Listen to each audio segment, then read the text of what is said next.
This isn't just another 30-minute commercial. This is the people behind the products, the innovators, the engineers, the entrepreneurs. Scent Thief, Mr. Russell.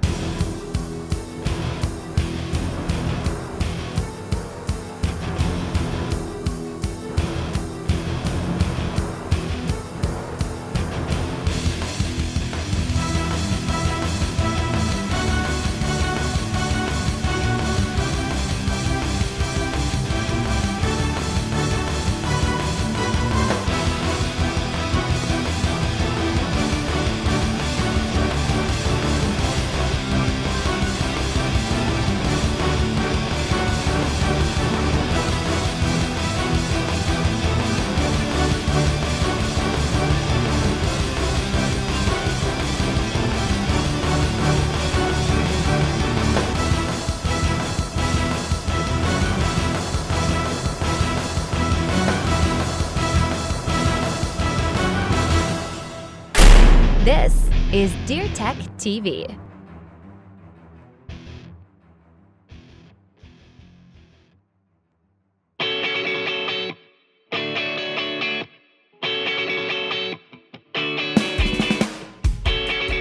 Welcome to DeerTech TV. Today our lineup goes from archery to firearm season and with a pretty cool arrow making session in between.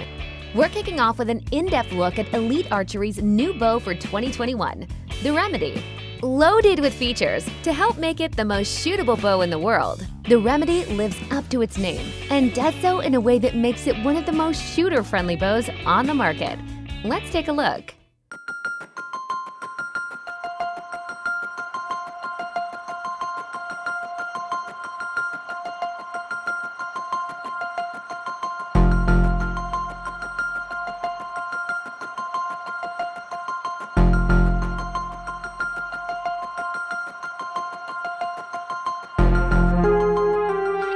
Hi guys, I'm Brad Rux.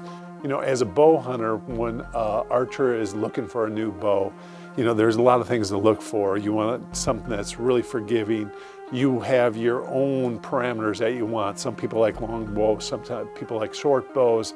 Everybody has a set draw length, but a lot of times we're forced into a certain draw length because bows only have half-inch increments or whatever it is. We're really excited this year. We partnered up with Elite and we get to shoot the new Elites. This is the new Remedy and it's got some really, really cool features. A couple things that I like about it, it has what they call S.E.T technology, which up here, basically when you're tuning a bow, a lot of times people are just moving their arrow rest right to left. Well, if your arrow's already centered and it's traveling straight down the line, you really don't want to move that arrow rest if you know it's already in the center position. What they did, they came up with a really cool system, and basically you can move this limb pocket and it'll just shift it over just slightly right to left, totally eliminating that right tear or left tear. The other thing that I really like about it is their mod system. They have the VersaMod system in here. And why is that important? Well, as an archer, it allows me to do a couple things. For draw length, I can fine tune my draw length so it's exactly where I want it. If I'm a lot of times I'll shoot a 30-inch bow. Mine is 30 and a half. So with this, I'm gonna set it at 30 and a half. Has a solid draw lock on the end. The other thing is it allows you, right now we have the cam in with the most let off. If I wanted to hold more weight back, you can switch that cam back out, that mod back out, and you can hold up to 75% of the weight of the bow. Again, it's just really cool. It's a great innovation. The other thing that I look for, this has a really thin little grip. So therefore, you barely have any kind of contact. Again, more contact in your hand is a better opportunity for you to screw up. So here, very little contact. Here where the riser, you can see where the riser splits, that adds strength to the riser. So, it's going to add strength and stability, and that's one of the weak points on the riser. By using that bridge, that little technology right there, it's making the riser stronger. The big thing Elite's known for is the shootability, and what it means is like when you pull that bow back, a lot of bows, like load up in the front or load up on the end. This one puts all the weight closer to the end, so you're almost in your cycle, and when you pop it back, the beauty of that is when you let down, it's going to release that load sooner. So you're not pulling as much weight if you got to release. And it's really good for the performance of the bow. Again, once you shoot an Elite, you're going to absolutely fall in love with it. Be sure to check it out for yourself.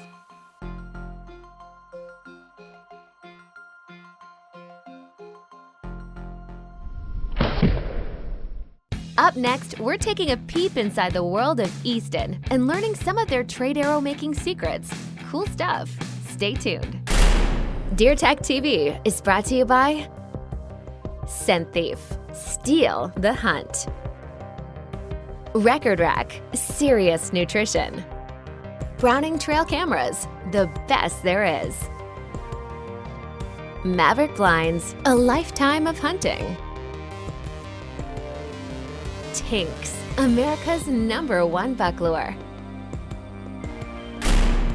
And by Sportsman's Guide Buyers Club. Outfit your passion and save at www.sportsmansguide.com. For over 25 years, QAD has set the bar in arrow rest technology. Made in the USA and built with a lifetime warranty, the Ultra Rest gives you flawless operation guaranteed every time.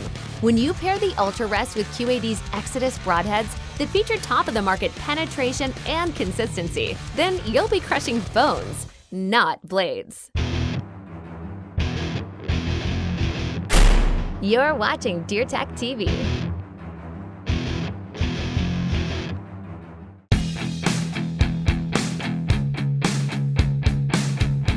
If you were born any time within the last 100 years or so, then you've probably heard of Easton Archery. But what you may not have heard is just how unique their arrow making processes can be. There's a lot more thought that goes into making an arrow than you may think.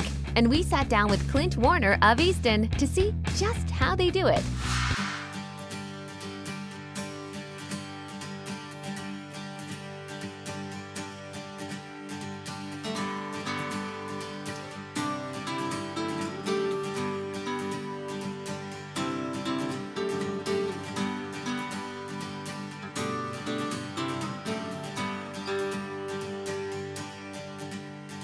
Easton uses a totally different process than the way that traditional arrow manufacturers use to make arrows. And to understand the benefits of what Easton does, I'm going to first explain how regular arrows are made. Conventional carbon arrows are made using what's called a wrap and roll process. And with that process, you take a mandrel and you take a sheet of carbon fiber and you're going to roll it around a mandrel. They then cure it, then they grind it to shape. At the end of the day, what you end up with is carbon arrows that are grouped, spine matched, sorted by weight, and then are sold to the public.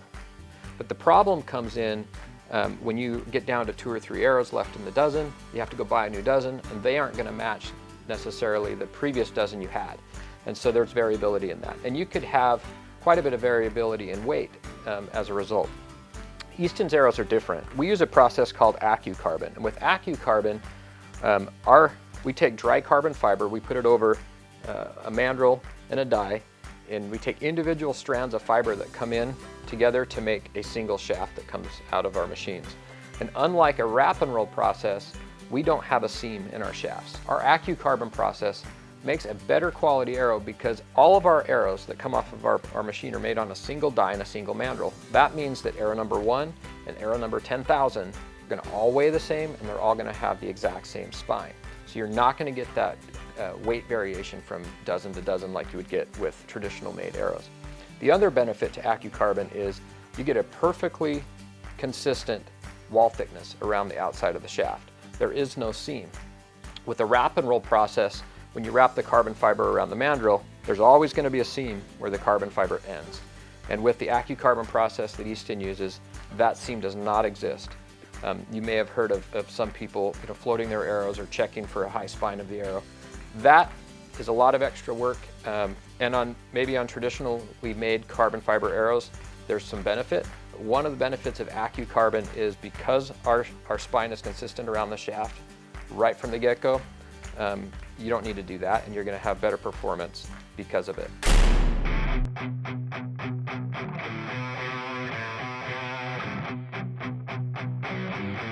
This one is chambered into 6.5. If you guys have never shot a 6.5, It is a dream to shoot.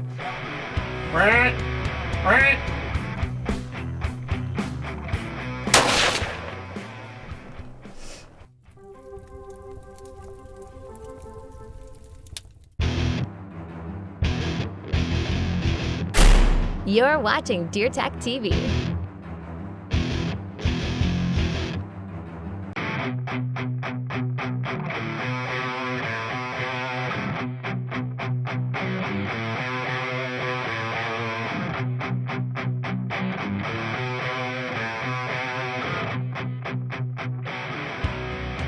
Hi, I'm Brad Rooks from DeerTech TV. Today I want to talk to you about one of my favorite guns, and the Browning X-Bolt's a great firearm, but I love the stainless steel Stalker Hunter. Why do I like this gun? First off, it's stainless steel. I'm one of those guys that uses a rifle, and I use it pretty hard, and sometimes the conditions that you're in the rain or wherever it is, let's face it, you don't clean that gun on every single day like you should. I mean, I'm not saying you shouldn't do that, you probably should, but we also leave some of these guns in our deer stands for the entire length of the Wisconsin season, for 9 days. And sometimes just that warming and the cooling down of the stands builds up moisture in the stands. And of course, if you got a blued barrel, I mean, you can get that rust started on a firearm that's blued. Where a stainless steel Stalker, you don't even have to worry about it. I'm not saying you don't have to take control, good care of your rifle, oil it and everything else. But if I leave it in a stand for a week, I never have to worry about that thing rusting. It's going to be fine. I'm going to clean it when it gets out.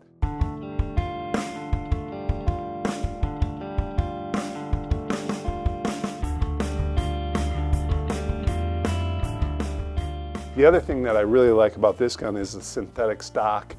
Like I said earlier, I use my rifles. I mean, I love the looks of the pretty wood grain rifles, but they're not for me. I'm gonna get it scratched, I'm gonna get it dinged. It's gonna look abused, where this gun, I can pull this out 5 years from now and it's gonna look as good as it does right now. I mean, it just holds up to the abuse, plus it's super lightweight. I mean, this gun's loaded with features like the other X-Bolts. It definitely has the locking 4 pins per your base and ring, so you don't have to worry about that ever moving. But what I really like about it, a lot of these firearms, when you have it on safe, you can't use the bolt, right? I mean, that's pretty typical.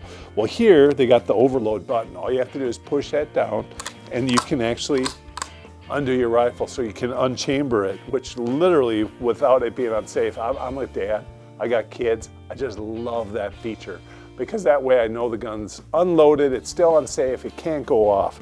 A few other things is it has a special butt plate, so when you pull the trigger and you shoot, it literally moves that firearm away from your cheek, and therefore you don't have to worry about the recoil, which is a huge deal. This one is chambered into 6.5. If you guys have never shot a 6.5, it is a dream to shoot. What I love about it is two things. One is it doesn't have the recoil, so it doesn't really kick hardly at all. I would say it kicks less than my kid's .243. But that said, it has ballistics that are equal to a .270, in between a .270 30-06 and a 7 mag. I mean, you can go elk hunting with this, you can shoot whitetails, highly accurate, low kick. It is a great firearm for any white-tailed guy or anybody that's going out west once in a while. I mean, it's a great gun. Check it out, Browning X-Bolt, stainless Stalker. It is a great firearm. Coming up next, Brad and his son Tinsay are in Wisconsin for the opening day of gun season. And after a nice encounter with their target buck, they run into a little bit of trouble and luck. It came out the perfect spot on a trail. I'm just expecting to see a dead deer, and boom, 10 shoots and totally whiffs. I have no clue what he did to this day. I really don't know. Stay tuned. DeerTech TV is brought to you by Browning Firearms, the best there is. Whitetail Institute, research equals results. Outdoor Edges game processing sets to do it yourself and save. Elite Archery, the world's most shootable bow. SCENTLOK, proven deadly. And by Quiet Cat, the most capable hunting e-bike on the planet, where the road ends, The adventure begins. You're watching DeerTech TV.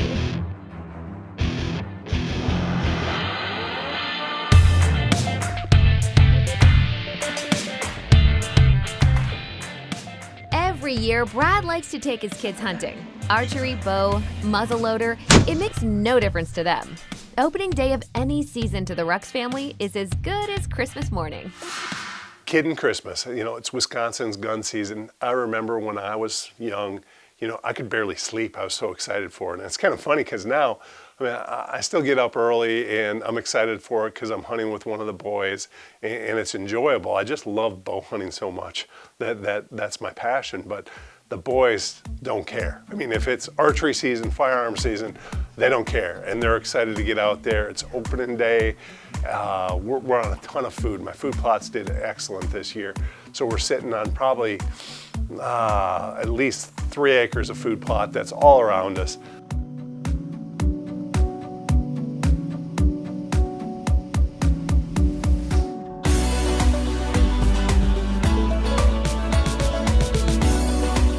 It's pretty early in the morning and boom, out he pops out. I didn't even pick up the glasses. I never even looked at him. I was like, Tim, there's your buck. Go ahead and take him. And I'm the camera guy and I'm not the best on the camera. I'm gonna be honest with you. I'm still trying to do the dad thing and make sure, you know, we kill the whitetail rather than me get the footage. Brad! Brad!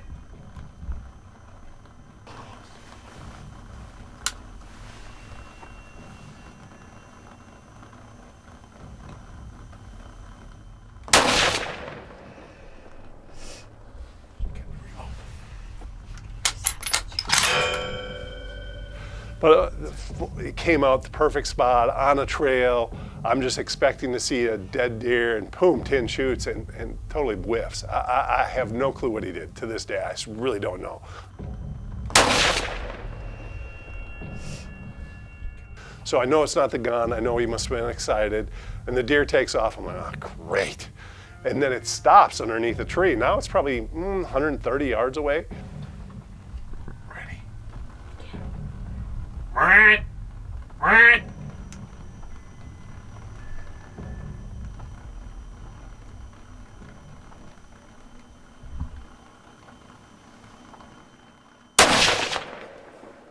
I had the camera on autofocus, so I think it's a little bit blurrier than it should have been because I think it was focused on the tree. But the deer kind of takes off, does a jump, runs a little ways, crashes over. Yeah. There you go. Now push that forward, then pull it on, then I'll pull it on safe. There you go. So what do you think?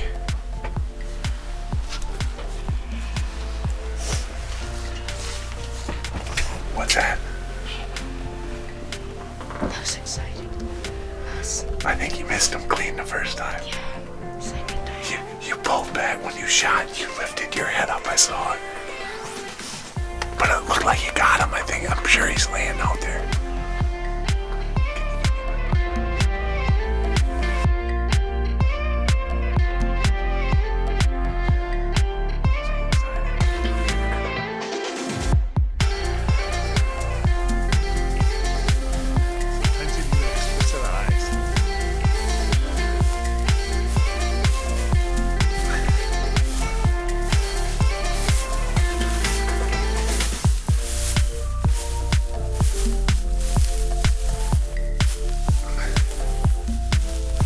Something? There he is. Hold on so we can see him.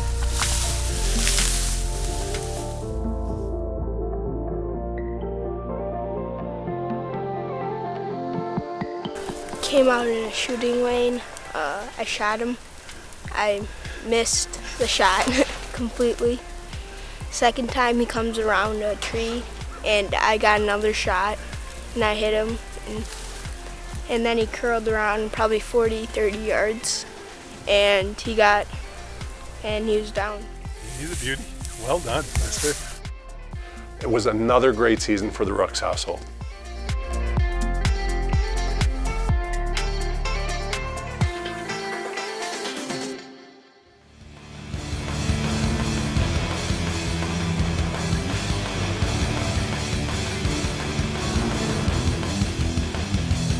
Set beat, Mr. Russell.